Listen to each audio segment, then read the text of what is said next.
Même lorsque j'étais avec mes enfants, je buvais et je fumais de l'herbe et je prenais un peu de coke.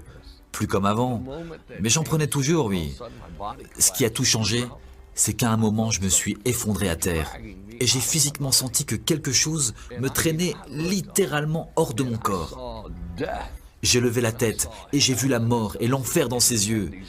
Il avait des cornes immenses, enroulées comme celles d'un bélier, et la mort a empli la pièce. J'étais effrayé. Je pouvais physiquement ressentir que mon être spirituel se séparait de ma chair. Ce n'était pas une douleur, mais je sentais qu'il partait, et je tremblais de peur. Là, je dis, j'étais si proche du but, c'est pas possible qu'on me fasse ça, quoi.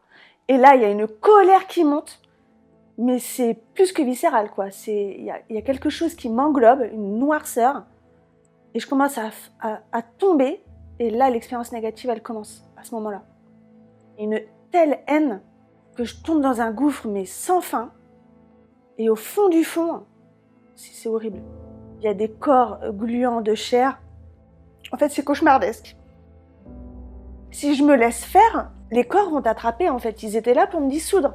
Ils étaient là pour me détruire. Ils étaient là pour m'anéantir. J'ai résisté pendant longtemps parce que je me dis, t'as appris tellement de choses. C'est pas possible de finir comme ça, en fait. Il faut se battre. Il faut se battre.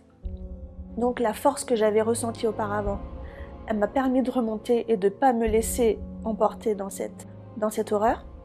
Et je suis revenue avec beaucoup de mal. C'est le combat de ma vie, en fait.